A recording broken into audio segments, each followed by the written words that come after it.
आनी त्या चाकराशी आपूण दयेन वागलो, कारण आपणाक देवाची भिरांत आसली.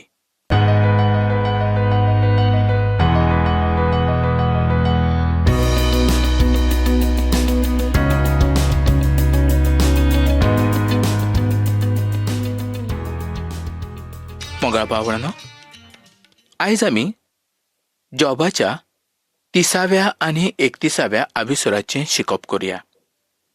तर पयले सुवातेर पळोवया जॉबाच्या 30व्या अभिसुराच्या पयले वळीन. आतां जे म्हज्याहून ल्हान इदादीचे आसात, जांचे बापूय हांव म्हज्या इणाच्या कुत्र्या बाराबर दवरूंक तयार ना, ते म्हाका आसतात. जॉबाच्या मनांत आपणाच्या परिस्थिती संबंदी वायटपण आसा. ज्या लोकांची ताका केदींच किंमत दिसना, असल्या लोकांची भुरगीं आपणाकडेन पळोवन हांसतात. हें पळोवन जॉबाचें मन बरेंच दुखी जाता. तो ह्या भुरग्यांचेर रागाभरीत जाता. तर पळोवया मुखावेल्या 2 वळींनी. जॉबाचो 30वो अभिसूर, 2री आनी 3री वळ. हय, जांच्या म्हातारपणाचो नाश जाता, तांच्या आतांचें बळ म्हज्या कसल्या फायद्याचें? तें गरीबसाणेन आनी भुकेन तळमळटात.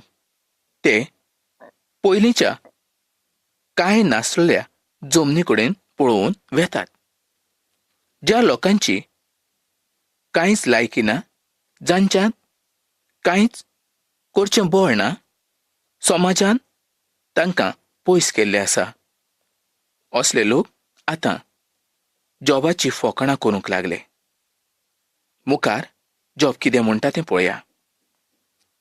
9 आनी 10 वळीन. आतां हांव तांचें गायन जाल्लो आसा. हय, हांव तांची मोडणी जाल्लो आसा. ते म्हाका विटलेले आसात. ते म्हजे कडल्यान पयस आसात.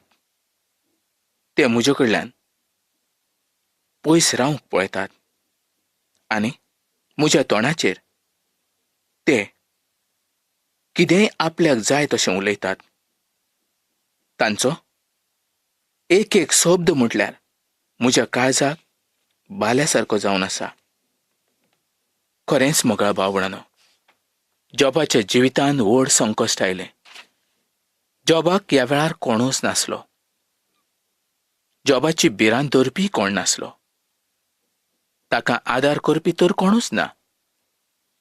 जॉबान जें कितें पयलीं केलें, तें आतां ह्या वेळार ताचे लागीं जायनासलें, कारण ताचे कडेन कांयच नासलें देखून. पूण जॉबान जांकां आदार केलो, तेही आतां ताचे कडले पयस गेल्ले आसात. ताका तांचे कडल्यान आदार मेळूंक ना.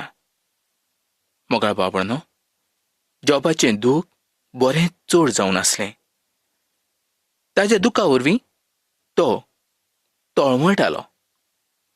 ताच्या दोळ्या मुखार आपणाचें पयलींचें जिवीत आनी आतां आसा तें जिवीत दिश्टी पडटा. दुखांतल्यान तो वेता. कितें करचें हेंच ताका सोजमना. आपणाचें दूख कित्याक आयलें आनी तें कोणें धाडलें हाजोय ताका अनुभव नासलो. ताच्या मनांत जायते विचार आयले जायत. जायतें ताणें येवजून पळयलें जायत. तरी पूण तो आपणाचें दूख सांगतलो कोणाक? ताचें दूख आयकून कोण घेतलो? मोगाळ भावंडांनो, एक गजाल मात आमकां सारकीच दिसून येता. ती म्हणजे जॉब इतलें दूख आसतनाय ताणें आपणाच्या तोंडान वायट उतरां भायर काडूंक ना. ताणें कसलीच चूक करूंक ना. ताका गर्वूय आयलें ना. जें कितें ताच्या जिवितान आयलें, तें सगळें तो सोसीत आसलो. जॉबाक जितलें दूख आसलें, तितलें दूख आयज ह्या संवसारांत कोणाकूच ना. आनी कोणेनूच इतलें दूख सोंसूंक ना जितलें जॉबान सोंसलें तितलें. पूण एकल्यानूच जॉबा परस चड दूख सोंसलेलें आसलें. तो कोण तो तुमी जाणा? तो जावन आसा खुद दोनी जेजू क्रिस्त. दोनी जेजू क्रिस्तान तर जायते तरेचे दूख आनी त्रास सोंसले. ते ताणें तुज्या पासत आनी म्हज्या पासत सोंसले. आमकां सुटका मेळच्या पासत सोंसले. ताणें आपणाच्या तोंडांतल्यान एक उतर भायर काडूंक ना. जर दोनी जेजू क्रिस्तान आपणाच्या तोंडांतल्यान एक वायट उतर भायर काडलेलें आसलें तर तुका आनी म्हाका आयज तारण मेळूंक शकचें नासलें. आमची पातकां भोगसूंक शकचीं नासलीं. आमी पातकांत मरून वेतेले आसले. देवाची काकूट इतली व्हड, देवाचो उपमोग इतलो व्हड की आमी आयज ह्या संवसारांत कांयच करूंक शकचे नासले. पूण देवान आयज आमच्या वरवीं व्हड काम करून हाडलेलें आसा. संवसाराच्या लोकांक देवाचें उतर आयज मेळटा तर तें फकत आमच्याच वरवीं. ही काकूट देवान आमची केली देखून देवान तुजो आनी म्हजो मोग करूंक नासलो. आमी खंय आसतले आसले. मोगाळ भावडांनो, जॉबाचें जिवीत आयज सगल्यांनी पळोवंक जाय. जॉबाच्या जिविताचो अनुभव आयज सगल्यांनीच घेवंक जाय. जॉबान आपणाच्या तोंडांतल्यान वायट उतर भायर काडलें ना. जर जॉबान आपणाच्या तोंडांतल्यान एक वायट उतर भायर काडलेलें आसलें तर देव खुशाल जावचो नासलो, तर सैतान खुशाल जातलो आसलो आनी देवाच्या नांवाक लॉज येतली आसली.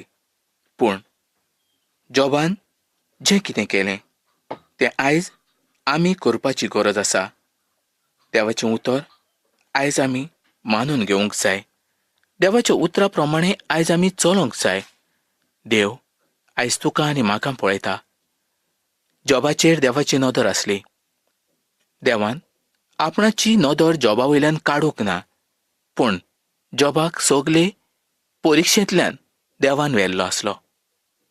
आमकां जेजू क्रिस्ताचें आयल्या शिवाय जिवीत मेळूंक शकना. जर आमकां जिवीत जाय जाल्यार आमी दोनी जेजू क्रिस्ताक आमचो सोडवणदार म्हूण मानून घेवंक जाय. जॉबाच्या 31व्या आविसरांत जर आमी पळयलें तर आमकां कितें दिसता तेंच आमी ह्या वेळार शिकतले आनी पळयतले. जॉबाचो 31वो आविसर हो एक खूब म्हत्वाचो आविसर जावन आसा.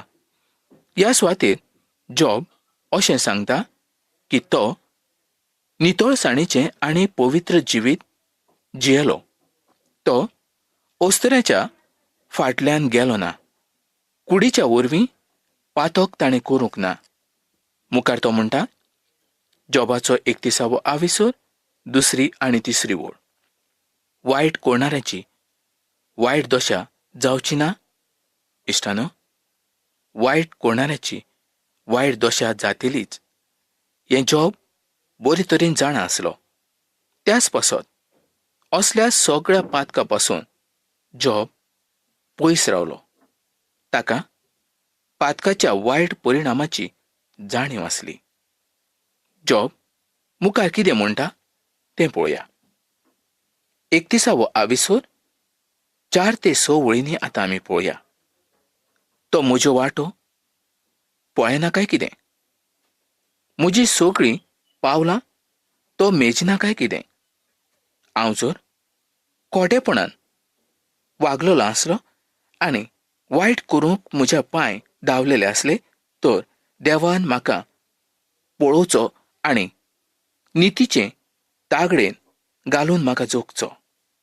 इश्टानो, जॉब ह्या सुवातेर अशें सांगता की फोटिंगपण आनी पातक हें ताजे कडल्यान पयस आसात. ह्या सुवातेर जॉब बोडायो मारिना. पूण निमाणे सुवातेर ताका आपणाची चूक वळखून घेवचीच पडटली. मुखावेल्या 7 ते 11 वळींनी आतां आमी पळोवया.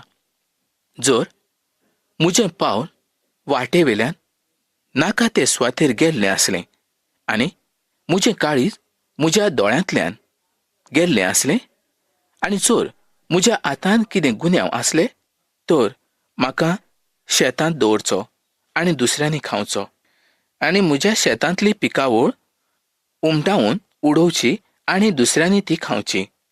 जर म्हजें काळीज खंयचे ओस्तरे कडेन लागलेलें आसत तर म्हजी बायल दुसऱ्यांचें दोळूंक वचूं आनी बाकीचे दादले तिचेर पडो, कारण वो व्हडलो अपराध जावन आसा.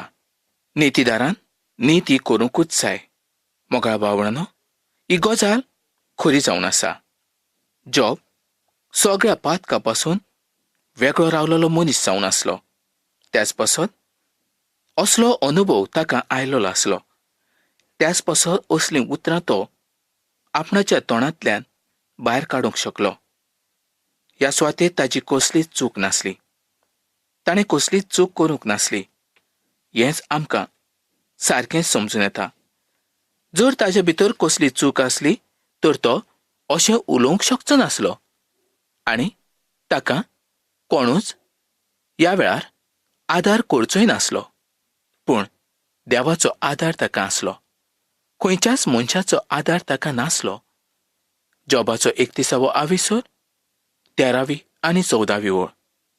म्हज्या चाकरान आनी चाकुन्नीन म्हजेशी वाद केलो तेन्ना हांवें तांकां वायट म्हटलें आसत, तर देव जेन्ना उठोन उबो रावतलो तेन्ना हांव कितें करतलों?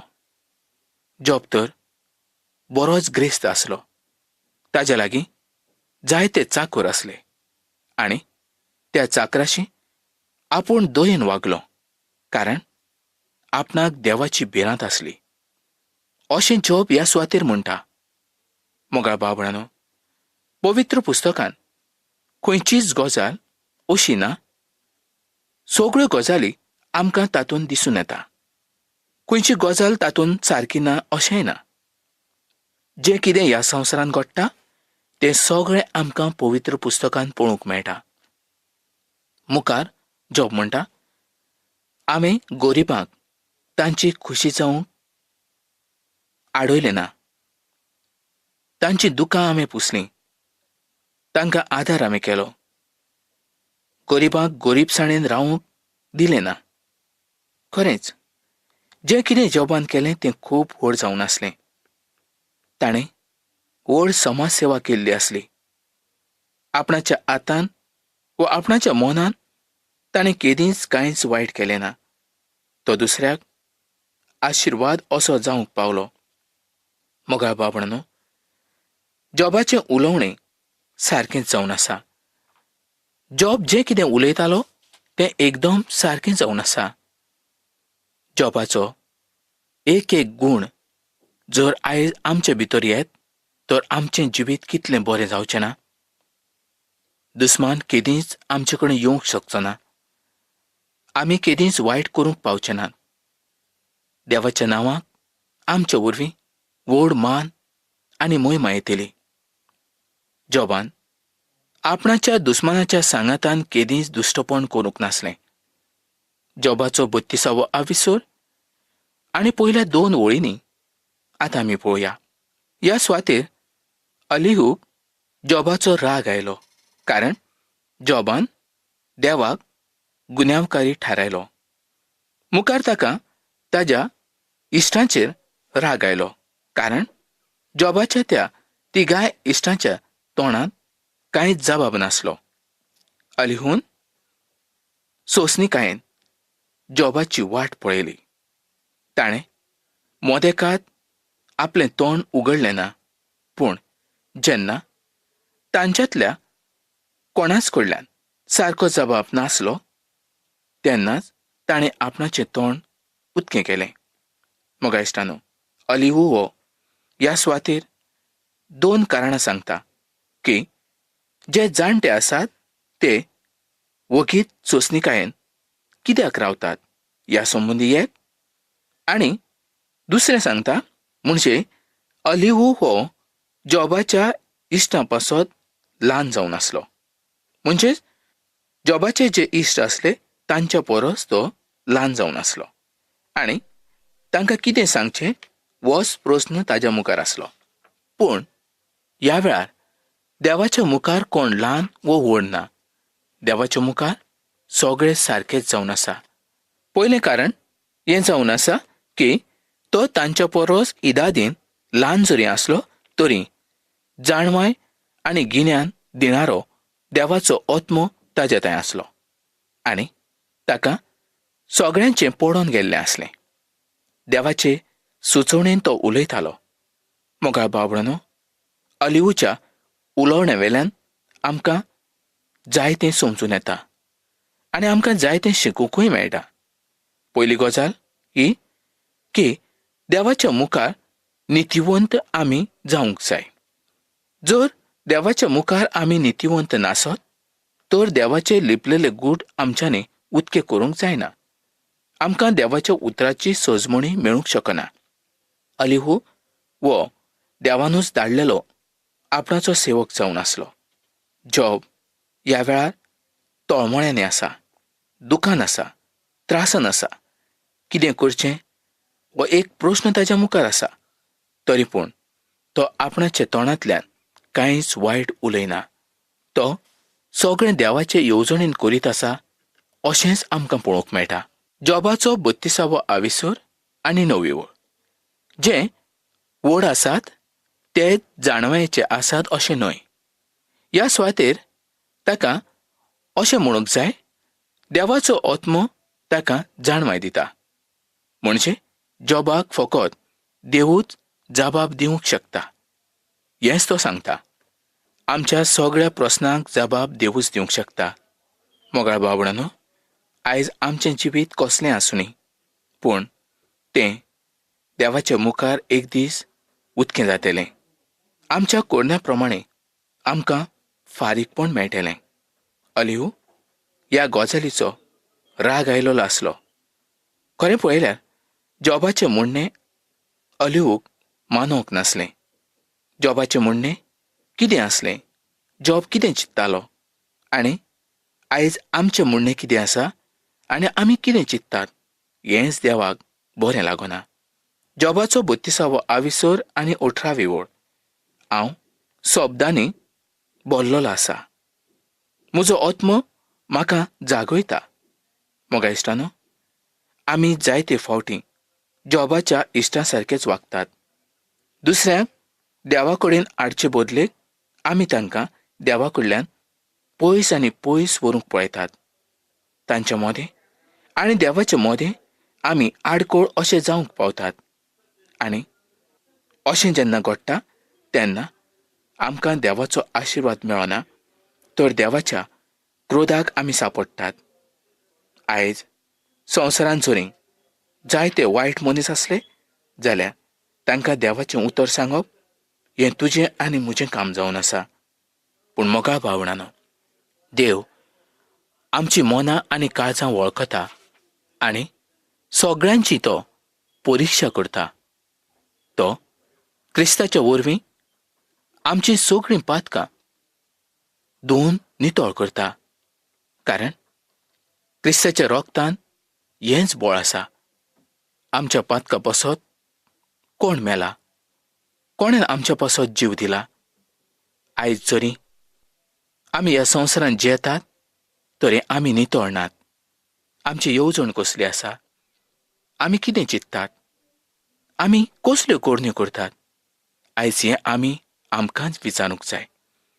जर हो प्रस्न आमी आमकां विचारलो आनी ताचो जबाब जर आमच्या लागीं आसा तर आमी देवाच्या मुखार उबे रावन देवाक खंयचो जबाब दिवंक शकता हें तुमी जाणात.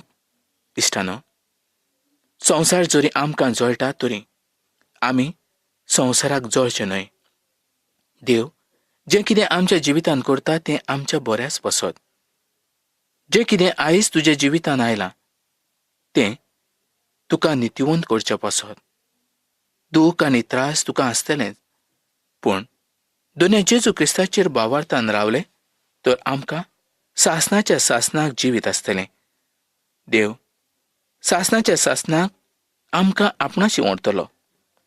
संवसारांत आमी वाटसूर. थोडेच दीस आमी ह्या संवसारांत आसतले.